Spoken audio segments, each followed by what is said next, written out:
Hello and welcome to the One Giant Leap podcast with Jeff Shrimpton. Today, all the way from Canada, I believe, John, we have Yeah. John Warrilow, who is an author, 2 books, Built to Sell and Automatic Customer. Hey, John, Built to Sell was the first business book I ever read. Oh man, and it didn't ruin you for life, did it? No. I remember just at the time I was running a business and I was starting to get curious and go, crikey, there must be an easier way to do this. And I was reading autobiographies at the time of like people who've been on Dragon's Den, which I think you'd call Shark's Tank over there. Sure. Yeah. And Richard Branson's autobiography. And then I remember being challenged by someone that maybe I should start reading some grown-up books about business. And recommended your book first, and Well, it's not really a grown-up book, so. Well, I just love the way that it was really simply put, and I really understood the concepts and stuff. And here we are, sort of 10 years later. I'm sitting here talking to you. How exciting! There you go. There you go. Well, great to be with you. Yeah, the concept of for the listeners of the book Built to Sell. I tell you what, why don't, rather than me ruin it, why don't you tell us what Built to Sell is all about, John? Yeah, it's really for a business owner where they feel like the business is dependent on them personally. And so it really talks about how do you transform a business that's maybe a profit engine for you, but is too dependent on you. And it talks about a system to make it less dependent on you personally, which is the kind of first step in building a sellable company, is making sure that it doesn't necessarily require you. And that's sort of the ultimate for a lot of business owners is that sort of automatic business that's not dependent on them, giving them sort of the option to have a great lifestyle or eventually sell it if that's what they choose. Well, that's what we find meeting business owners, that they get to a point where they're just working so hard. Actually, I sort of phrase it a different way. Sometimes when people say, I work really, really hard, when you look at what they're doing, I say, you're not working hard, you're working long. So Right. You're doing a lot of stuff, but actually it's just the same as you did yesterday and the day before. And it's that old adage about people who think they've got 10 years experience in business, but actually they got 1 year and they just repeated it 10 times. Right. Yeah. And so my interpretation, because I was really thinking about this and saying, I want my clients to think they're going to have to work hard when they work with me, and anything that to implement any of the stuff in your books, you have to work hard to do it. Yeah. But actually, my version of working hard is having those difficult conversations with the staff that are long overdue, or making bold decisions about the direction of the business, and not doing the stuff that you like doing that's familiar, and having the discipline going through. That to me is working hard, not just working long hours. And I know that's what your system advocates, isn't it? Yeah, it's such a good point. One of the things that we start with when anybody starts the process of value building is really getting them to winnow down the products and services that they sell into the ones that really they have a competitive advantage and has some recurring nature to them. And that's so counterintuitive for us as entrepreneurs, right? We're all into this sort of shiny ball and what's the new thing we can sell and how many more things can we sell our existing customers, and all those things that we choose to sell oftentimes, I should say, become problematic because we're selling too many things and we can't get employees to follow us as quickly as we want to move. And as counterintuitive as it may seem, one of the sort of first steps, I think, in building to sell is this idea of selling less stuff to more people, and jettisoning some of the things that really just we shouldn't really be doing because they're too dependent on us personally to deliver. And that, to your point earlier, is about discipline. It's not really working harder in a length of time way. It's making the hard decision, which has sort of knock-on effects. So I couldn't agree more. Yeah, it's that brave decision to stop selling something, isn't it? Especially when it's a big part of your, revenue, and you think, how am I going to walk away from this? But it's an insidious little problem when you're selling something that is too dependent on you. It means that your business hits the ceiling beyond which it can't grow, because in order to grow, you've got to get employees doing the work. And if it's a service or a product that requires you to deliver it, then you're never going to be able to scale beyond a relatively modest threshold. I had two guys in my office today, and they've got this business, and it's a great business, but there's only the two of them working in it, and it just seemed like a champagne bottle that someone's shaken alone. It's ready to pop, but the bottleneck is them two. Interesting. They're not leveraging their time, and it's to save money. They're running things around from here to there, and there's that old adage of save yourself a wage but cost yourself a fortune. Yeah, penny rich and pound foolish. Yeah. It's such an important point, and it actually kind of dovetails into another kind of a big lesson in building to sell, and that is that there's a difference between building a big business and building a valuable business. Yeah. And so many times I think as entrepreneurs, we get those two things mixed up. We think, well, if we grow our profitability, if we just make ourselves more profitable, then we'll be more valuable. And actually that's not true. Businesses can be very profitable, but as you describe, if they're deeply dependent on two co-founders, it's not very valuable. And so if the goal is to build something where there is an ultimate kind of pot of gold at the end of the rainbow, there's something that you can sell, you've got to take some short-term decisions that may actually reduce your profitability in the short term. For example, your guys may need to hire some operations people or some salespeople to get themselves kind of out of the doing part. That'll make them temporarily less profitable, but ultimately infinitely more valuable. So before we go into the specifics of what we need to do to grow the value of a business, an objection I know you've heard before, it's like, hey, look, I don't really want to sell my business right now. And just for the people who are listening at the moment going, this is about selling business, I don't want to sell my business. We don't want them to turn off because there's a reason for that. Just explain how you would deal with that objection. Yeah, I usually use the analogy of a home. So all of us, many people listening will own a home, and chances are you're very comfortably ensconced in that home and have no intention of moving. However, when you notice that there's a house that looks kind of similar to yours just down the street, you're probably curious about what it actually sells for. And you may ask the question, well, why? Are you thinking of selling your home? No, I'm happy. But you still want to know ultimately that the value of your home is going up. Equally, you still want to know that the value of your business is going up, even if you have no intentions to sell it today. The other thing that I think is important to remember is that we make strategic decisions now, which will ultimately end up either favoring us or impacting us negatively many years into the future. I remember I did for my podcast, Jeff, I interviewed this guy who always dreamed of having an ice cream brand. He'd seen the kind of Ben & Jerry's brand. Do they have Ben & Jerry's in the UK, by the way, Jeff? They do. So he'd seen the Ben & Jerry's kind of brand and wanted to have this sort of retail footprint, these high street shops. And so he starts this brand. He gets into Kroger, which is the Waitrose of the United States. He gets sold into Kroger. And he also sets up this network of stores across the United States where people can walk in and buy an ice cream. He had his sort of ego satisfied by having these 60 or 70 stores across the United States. When he went to sell the company, he couldn't get a single offer. He went and said, well, why don't you want this business? We've got this great retail brand. We've got this great distribution at Kroger. And everybody thought he was half pregnant, right? The people who wanted the distribution at Kroger had no interest in the 70 stores. The people who had a retail experience in the 70 stores didn't know what to do with the Kroger distribution. Ultimately, he ended up selling it to a company called Yogan Fruz. And you know what they did? Immediately following the close of the sale, they shut down the 70 stores. And all that money and time he invested to build the 70 stores was all for naught, wasted. Because he hadn't the strategic foresight to think, what's going to drive the value of my business? In his case, it was distribution to big box retail.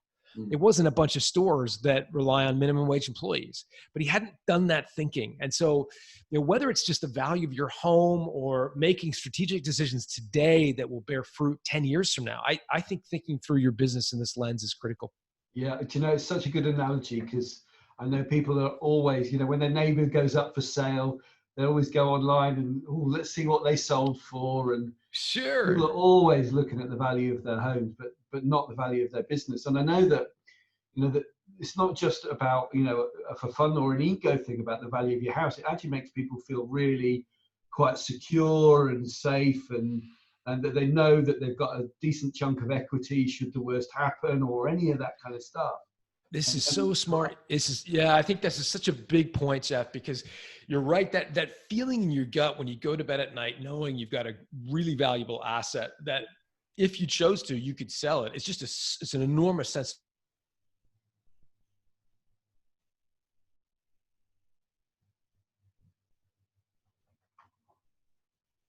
John, I've lost you.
So there was a little break there. We just got a power cut over in Toronto, I think. There is it snowing already? Is it, John? It's not snowing yet, but man, it's not far away. Yeah, no, I don't know what we had there, but a power outage of some sort. Thanks for your patience. Yeah, that's right. So we were just talking about how people get that warm feeling from knowing that they, you know, they're sitting on, you know, £500,000 worth of equity in their house and stuff. Yeah. They don't apply the same to their business, and how that's really useful, even if you don't want to sell right now. Yeah, I think that's absolutely right. I think it's it gives you a tremendous amount of security, and ultimately, it's frankly one of the reasons people do sell, right? So when a company when a company starts, typically it's a very small proportion of the owner's net worth because it's Yeah. worthless, right? So if the owner owns a home, that's much more valuable. But if they build a successful business up to 3 or 4 million pounds of turnover, chances are that company's actually quite valuable, and in may in fact eclipse the value of your home or your pension plan, et cetera. And it's one of the reasons that a lot of people decide to sell. They kind of have that epiphany or wake up moment where they think, well, hold on a second. My business is now 40, 50, 60, 70% of my net worth, and I wouldn't be that consolidated, or I wouldn't have that much, lack of diversification in any other area of my wealth. Why would I have that in my business? So Mm. that's one of the triggers that causes people to sell. Yeah. And I think it gets to that point as well where always knowing that you could Hmm. is a great thing as well if you wanted to. If I you think you're just absolutely say, right. do you know Yeah. what, I want to go in a different way. I see a new opportunity.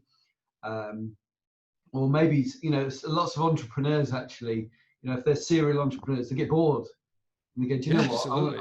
I want to pursue a new thing, and you can consolidate that and give that to somebody else who's going to treasure it and grow it and maybe bring something new and different to it, and Yeah. then you can move on. Yeah, absolutely right. Well, let's get a bit more technical now, John, because I know I've done a load of training with you, Hmm. which I'm really excited about, and be starting to talk to my clients about how we can use your platform to help grow the value of the business and make it easier to run at the same time. But Hmm. why don't you talk us through the key drivers to the value of the business so that people can get a real understanding of that?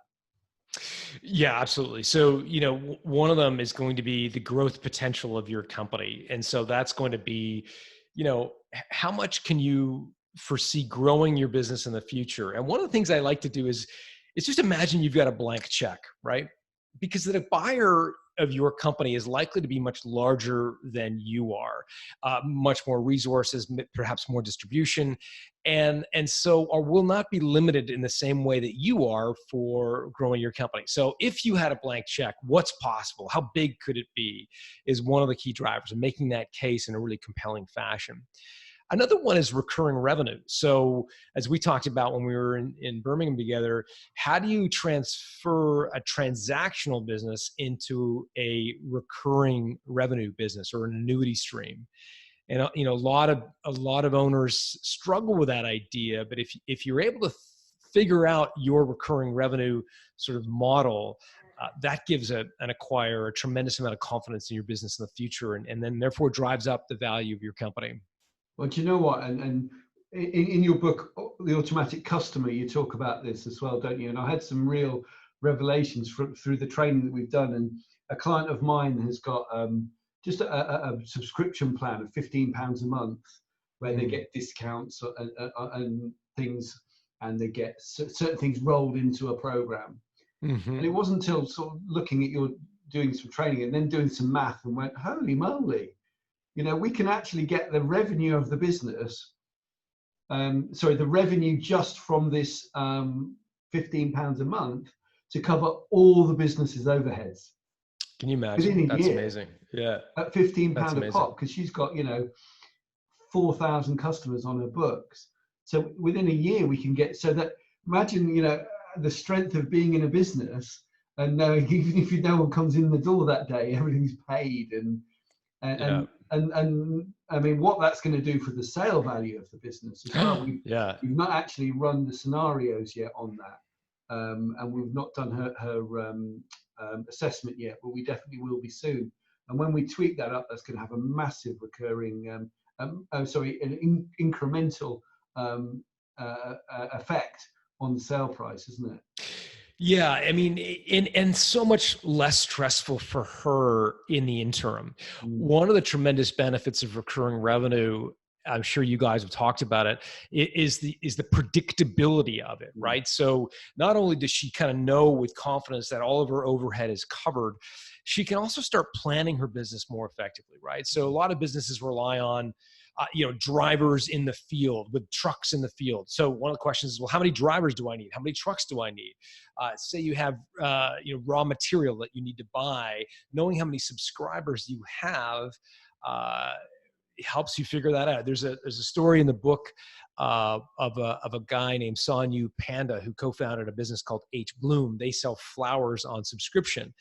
And you might think, well, why would you sell flowers on subscription? Well, one of the big problems with a high street flower retailer is that they throw out 50% of their inventory every single month because it's rotting in the fridge, right? You misjudge how many Gerber daisies to buy, how many roses to buy.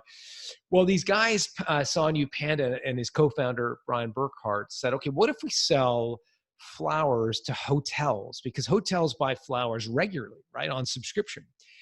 They set up the company to do just that. And today their spoilage rate, the rate at which they throw out flowers, is less than 2%. Compare that to the average high street retailer that's throwing out more than half of its inventory. Which do you think is more profitable? Which is the company that you'd rather run? It would be less stressful, right? H Bloom. So I think beyond, certainly it juices the value of your company. But in the interim, for the next decade that you're running your company, it makes it so much less stressful, so much more predictable. I was thinking about that example as well, because that's an example of a florist going commercial, but business to consumer, you could do that too. If I went into a florist and bought some flowers and wrote a card to my wife on our wedding anniversary, and the person behind the counter said, "Hey, how'd you like to never forget this again?" Can you imagine what's that worth to you, Paul? Yeah, exactly. Give us, like, it probably costs like £4 a month or £5 a month. How'd you like to never forget this again? And actually, how do you like to be, a birthday, anniversary, your mum's birthday? How do you like this just taken care of? Right. Be, golden boy. Every year for £15 a month, you can do your mum's birthday, you can do your anniversary and your wife's birthday all in one go. Boom. 15 quid a month. Just sign me up. I'm done. Yeah. That's it. Yeah. And here's one of the things about the subscription model. And, as owners, business owners, we think, oh, it's going to help me as a business owner. It's going to help me drive the value of my company, make it more predictable, blah, blah, blah. It actually helps the consumers that you work with, right? Because for a lot of people, the simplicity of one easy sort of steady payment and never having to go through the transaction. My son plays guitar, and we have somebody come to the house once a week to give him guitar lessons. And he doesn't take he only takes cash, right? So I don't know about you, but my wife and I never have any cash. We always pay everything by bank card, right? So we have this frantic battle the morning of the guitar lesson to try to find whatever it is, the $25 to pay the teacher, because he doesn't accept A, cards, B, how much easier would our life be as parents if he just says, you know what, I'll send you a bill once a month, and it'll be whatever it is, $80 a month, and it'll just be, I'll be there every Tuesday. He's missing the point that even for us it would be more simple, let alone for him. Yeah, people just want you to take care of that, don't they? Make it easy to buy and easy to transact with them. You bet. I made a video recently. I was ranting about small businesses and how there's a bit of there's a popular internet meme going around saying, when you buy from a small business, you're buying ballet classes for the little girl and piano classes for the boy, and you're not giving money to a multinational that doesn't pay their taxes and all that kind of thing. And I get that, and that's great, but these small businesses have got to pull their socks up if they want to compete with those, because go to a high street retailer for certain things and you need to make an appointment, get your phone out, boom, boom, boom, it's done. Like a small business, they quite often haven't got that stuff in place and make it easy to buy. There's a toy shop near our house that my 8-year-old son was in with his mum, with my wife, and he actually said, an 8-year-old boy said, it's rubbish in here, let's go. Because the atmosphere was so dry, and they've really not thought about the customer experience and just put some nice music on, and it felt like a stale old library. Don't touch Oh anything. man. Yeah, right. When an 8-year-old is walking out of a toy shop without wanting, 6 things, it's a problem. Yeah, I mean, look, to put kidding aside for a second, Amazon is totally changing the game. It goes without saying for many people. The whole kind of competitive advantage of being the local provider, right, has gone away. In so many industries, so many small businesses have sort of relied on their unique kind of point of differentiation is, oh, but we're the local guy or we're the local gal. Which is why I And don't like that meme, because it's a little bit like begging, isn't it? So please come to us. Please come right. to us, not the big guys. But actually, no, you need to give them a reason other than charity. Exactly right. And exactly right. And what's interesting about Amazon, to go back to something we were talking about earlier, is they are all in on subscription company offerings. Yeah. And so Amazon is not only changing the game for small businesses from what's your unique selling point? How do you make your toy store fun for an 8-year-old? But also, it's changing the game from the standpoint of now everything is offered on subscription, right? So they started off, I don't know if you subscribe to this, they had a service called Amazon Mom. They bought a company called diapers.com, which, you guessed it, auto shipped diapers. They now have Amazon Prime in the UK, which is obviously unlimited shipping, and they've got all the videos and so forth. They've got Amazon Subscribe and Save. Do they have that in the UK where if you bundle more than one product and you buy it on subscription, they give you 15%? I think it's recently introduced. Like I buy some like health supplements, like magnesium and stuff like that, and it's actually quite difficult to buy one jar of it. You've got to untick a few boxes because they want to get you into a monthly supply, which of course is for your convenience. You need it every month. In fact, sure. As I'm talking about this, I've unclicked and bought it one at a time, and I've bloody run out. There you go. My point exactly. Yeah. So I think that raises the bar for small businesses. Almost everybody. I mean, Amazon is now, it's the everything store, right? It is selling. Its vision is to sell virtually everything, and therefore, almost every small business is now competing with Amazon. Not only are you competing with that juggernaut, you're also competing with the subscription model. Whether you know it or not, they are offering, in many cases, the same products that you're offering, but on subscription. And so it goes back to what makes you unique, what makes you better than anyone in the world. It's we talked about value drivers earlier, Jeff. What's one of the things that really makes a business valuable is if you do something that nobody else provides.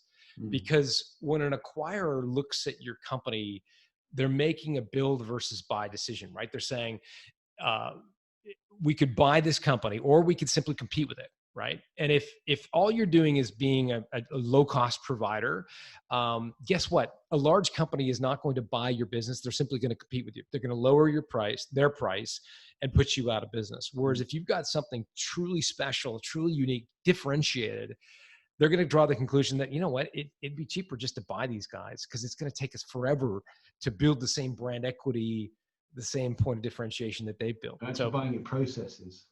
Yeah, exactly. Yeah, that's great. So tell me about the drivers around independence for the business. Yeah, so essentially the thing we call hub and spoke measures the company's dependence on the owner. And it comes actually, more than that, I'm dating myself. 20 years ago, I had a company where we worked with very large enterprise organizations and helped them reach the small business market. And I moderated a focus group for a company called Nextel, which was a wireless provider.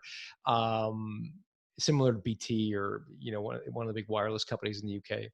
They had this thing called push to talk technology. Do you remember that little walkie-talkie technology? I can't remember what it was called in the UK. In any event, it's called push to talk in America. And they hired me, and they had 6 folks, business owners in a room. And I'd asked them each to describe their role as a business owner. And as you might imagine, most of them, drew the picture of the Christmas tree, like I'm at the top. And this guy drew a picture of a wheel. And I said, describe that to me. And he said, well, it's easy. I'm in the hub in the wheel, and everyone comes to me, right? So a customer needs a discount approved, I will give it to them. An employee needs a vacation day, I'll grant it. Supplier wants to show us a new, product to follow, I'll be the one to vet it. And he was quite proud of this kind of business model. He says, it's very efficient. And it is very efficient right up until the moment you either want to take a vacation or you're ill, and the whole thing breaks down, right? If you're used to connecting, if you're hubbing the wheel, you're going round and round and round, aren't you? Right, you're just going around and round and round. And again, it can be a very efficient business model, very efficient management model, as long as you're willing to work 365, because you can always be at the ready. But most of us just wear down on that idea. And so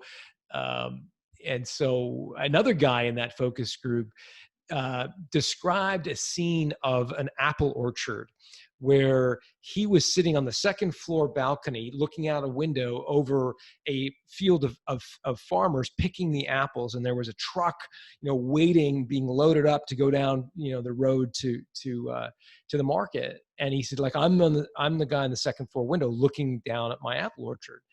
And so we call it the hub and spoke versus the apple picker. And it's, of course, the apple picker that is building a valuable company, as opposed to the hub and spoke manager that's got himself a job, frankly. But we also need to be independent of customers and suppliers, don't we? I remember the first business I had, we had, in a good month, 95% of our business came through one client. Oh, wow. What a horrible place that is. You're completely reliant on their whim.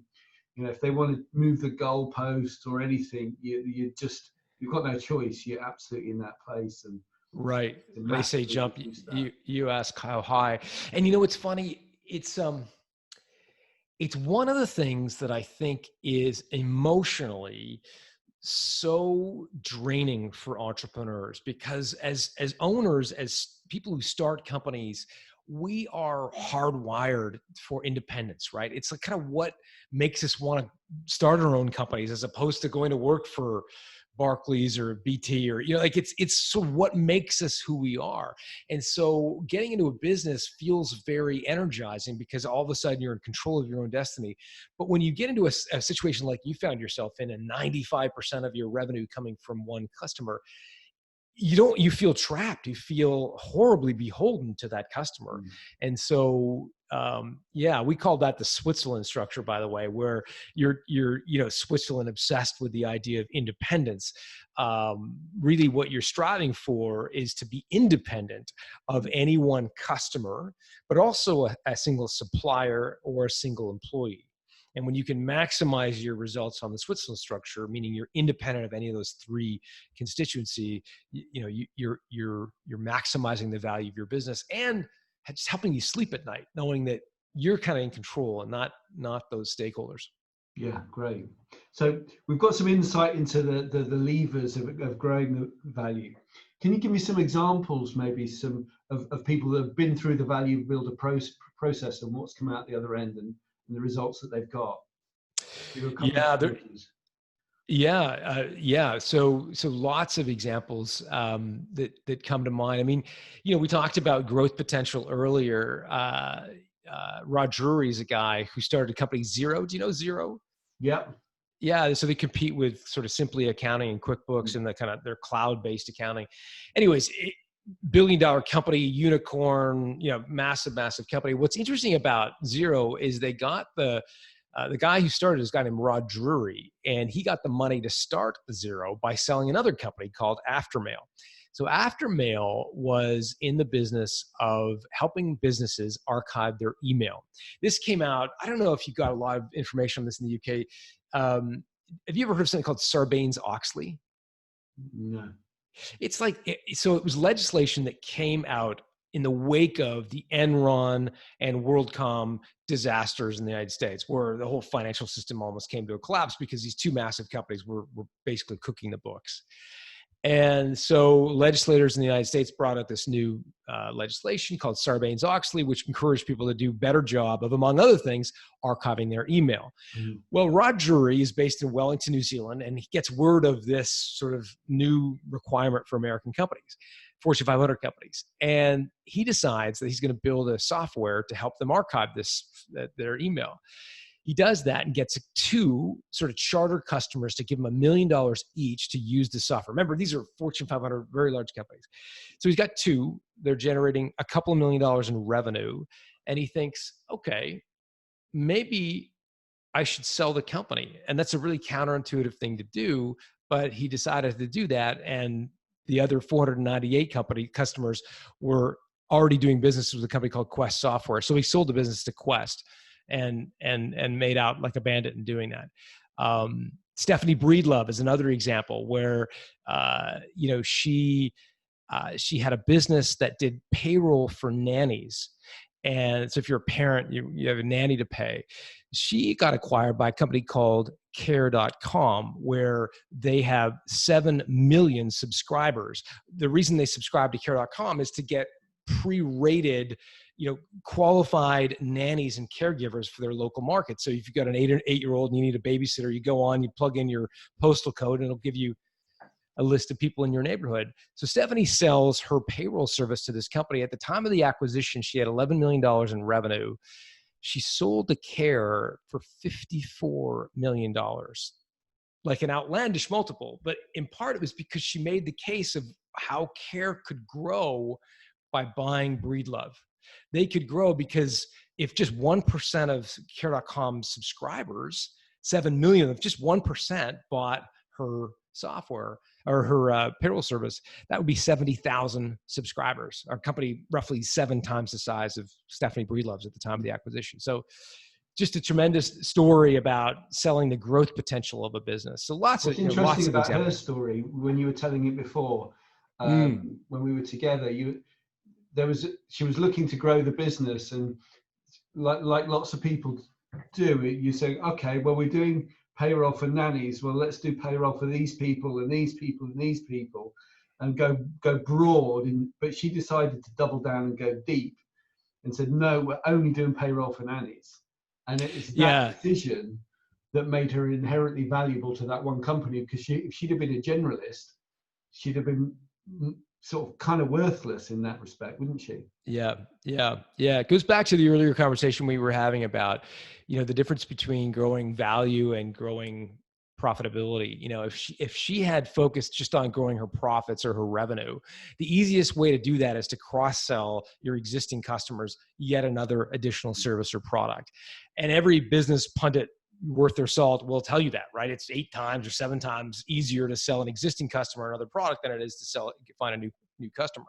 The problem with that level of cross-selling is, unless you are really uniquely positioned to offer that additional product or service, it actually dilutes your value, right? Because when an acquirer buys a company, they're looking for that one thing that they can own that doesn't necessarily isn't something they already have, right? And so if you've just a kind of a Neapolitan ice cream, if you've got like tons of stuff, they're going to see just a hodgepodge of products and services that many of which they don't want to own.